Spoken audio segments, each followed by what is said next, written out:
Sony Djiké est venu à la rencontre de Boubou Diakité, qui est aujourd'hui secrétaire général de la jeunesse LD Debout. Ces temps-ci, le Sénégal a été un peu secoué. Et en tant que secrétaire général des jeunes de la LD Debout, secrétaire général de la jeunesse LD Debout, qu'avez-vous senti de ces événements?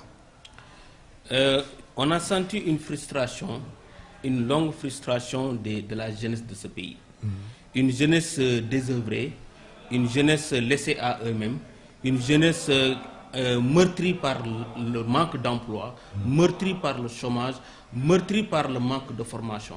Une jeunesse qui a accumulé pas mal de frustrations venant d'un État qui est incapable de répondre aux attentes de cette jeunesse, aux attentes de la question d'emploi et d'employabilité de la jeunesse. Et c'est toute cette frustration-là accumulée qui est à l'origine aujourd'hui de cette révolte populaire des jeunes pour dire non, ça suffit à cette manière de faire la politique au Sénégal. À vous entendre parler, vous avez parlé de la frustration des jeunes sur tant de choses qu'elle n'a pas aujourd'hui pour faire sa vie dignement, pour subvenir à ses besoins et les besoins de la famille. Mais si on prend le film, parce que tout a commencé entre le supposé viol de Ousmane Sonko sur Adji Sarr. Bon, au fond de vous-même, cette jeunesse qui est sortie, qui a dit non à l'injustice, comme vous venez de le relater tout de suite, donc on peut dire que, en vous entendant parler, que cette jeunesse n'est pas seulement sortie pour la cause de Sonko. Absolument, absolument. Cette jeunesse n'est pas sortie seulement pour la cause de Sonko. Parce que si vous voyez tout ce qui est sorti dehors, ce ne sont pas des militants de PASTEF seulement. C'est des militants des autres partis politiques. Nous, de la LD Debout, la jeunesse LD Debout était dehors.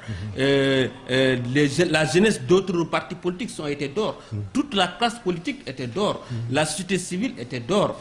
Des personnes indépendantes étaient dehors. Des gens qui ne sont d'aucune parti politique étaient dehors. Parce que c'est cette injustice que les Sénégalais ne peuvent plus supporter.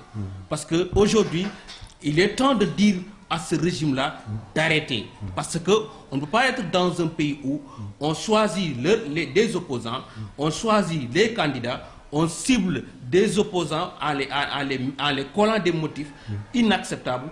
La population, de manière générale, sont sortis pour dire non, ça suffit, on ne veut plus cette manière de faire la politique. Donc, à vous entendre parler de nouveau sur la façon dont vous venez de décrire la situation, et à votre avis, aux côtés de la LDMPT, LD Debout, et quel est votre avis actuellement sur ceux aujourd'hui qui sont emprisonnés aujourd'hui et ceux qui ont perdu la vie et ceux qui sont blessés? Oui, permettez-moi de m'incliner à la mémoire de ces jeunes qui ont perdu la vie au cours de cet événement. Vraiment une tragédie que nous regrettons fortement. Nous nous inclinons devant leur mémoire et dire que le sang versé ne sera pas vain. Et que nous allons continuer le combat que nous avons entamé tous ensemble. Présenter notre sincère condoléance à leur famille et à toute la nation sénégalaise, que Dieu l'accueille au paradis céleste et que le combat continue. Et je pense qu'aujourd'hui, ces sacrifices ne doivent pas rester vains. On doit continuer le combat pour la démocratie. On doit continuer le combat pour le bien-être. On doit continuer le combat pour les libertés individuelles et collectives. Et aujourd'hui, l'une des revendications majeures, c'est la libération de tous ces prisonniers politiques. C'est ça vraiment les priorités. Pour qu'aujourd'hui, on ait un climat d'apaisement, il faut qu'on libère tous ces prisonniers-là.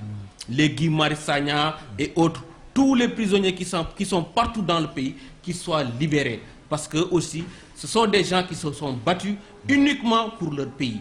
Et ce n'est pas du tout normal qu'ils soient incarcérés de manière politiquement et sans aucun fondement. Et c'est le moment de lancer un appel au régime de libérer ces prisonniers-là. Mais aussi, comme l'a si bien dit la déclaration qu'on vient de sortir, parce que le Khalife général nous a demandé de surseoir à nos manifestations. On l'accepte et on le fera. Mais les 10 conditions qu'on a mises sur place avec le mouvement M2D, il faut que le régime en place s'attelle à ce que ces 10 points-là soient respectés. Que Macky Sall nous dit devant toute l'opinion qu'il n'a pas le droit et qu'il ne sera pas candidat pour un 3e mandat. Que Macky Sall dit devant les Sénégalais que nos élections seront organisées à date échue. Que les élections locales soient organisées en 2021, que les législatives soient organisées en 2022, que les présidentielles soient organisées en 2024 et qu'il ne sera pas candidat. C'est ça les temps forts, les moments forts que nous attendons venant du régime. Une question, si ce n'était pas le cas de Sonko, est-ce que vous avez senti un soulèvement, vous avez senti que la jeunesse, la population sortira un jour pour réclamer certains dérives, certains malhonnêtetés de l'État vis-à-vis de la population, absolument. Sur la vie chère et tant d'autres, sur la démocratie et l'injustice. Si vous regardez aujourd'hui des pères de famille qui vont prendre des sacs de riz, ce sont des gestes que nous regrettons, qu'on n'encourage pas du tout. Mais ça montre le degré de pauvreté et la famine qui règne dans ce pays-là. Aujourd'hui, des jeunes qui disent que avec le couvre-feu, on n'arrive pas à manger ou acheter le fondé. Ça, c'est des images qui frappent. La précarité. Pour ne pas vous couper, d'autres ont perdu leur location, on les a cherchés de leur location. C'est ça. Ils ont perdu leurs emplois. C'est ça, à cause de ça. Aujourd'hui, les événements récents, les plus de 5000 jeunes sont morts en mer. Un drame national que ce régime en place a mis sous silence. Ce qui est dramatique. Plus de 500 jeunes sont morts en mer. Et qu'on nous parle aujourd'hui d'autres priorités. Et je pense que c'est toutes ces frustrations qui sont accumulées à l'égard de ces jeunesses-là qui sont sorties massivement pour dire ça suffit. On a faim, on n'a pas de travail et nos compatriotes sont morts en mer. Ça suffit. Certaines de la société civile, d'autres hautes personnalités de l'État, de l'opposition, ont demandé, d'après les propos du ministre de l'Intérieur qui a traité les Sénégalais, les jeunes Sénégalais de terroristes, et le ministre de la Justice pointant du doigt les lutteurs sénégalais comme étant les personnes, les commanditaires et ce sont eux qui, la plupart, qui agressaient les gens dans les manifestations. Et en tant que jeunesse, secrétaire général de la jeunesse LD Debout, comment avez-vous réagi? Est-ce que vous êtes sur la même position que les autres personnes, de partis politiques et de société civile qui demandaient la démission purement et simplement de ces deux personnalités, en même temps du procureur et tant d'autres personnes qui autour de Macky Sall? Oui, bon, je suis totalement en phase avec ceux qui disent qu'ils doivent démissionner. Parce qu'aujourd'hui, c'est irresponsable, avec cette situation dramatique, qu'on traite des gens de terroristes. C'est inadmissible, c'est irrespectueux. Donc, ces gens-là, ils ne connaissent même pas le degré de leur responsabilité. En ce moment de drame, au lieu d'apaiser, vous traitez les gens de terroristes. C'est vraiment regrettable. Et ça montre que ces gens-là qui gouvernent ce pays-là ne savent pas le degré de leur responsabilité. Et c'est regrettable pour le Sénégal. avec tout ce qu'on a comme ressources humaines, d'avoir des gens qui ne sont pas à la hauteur de leurs responsabilités, c'est véritablement regrettable. On a vu l'État sénégalais muet pendant tout cet événement.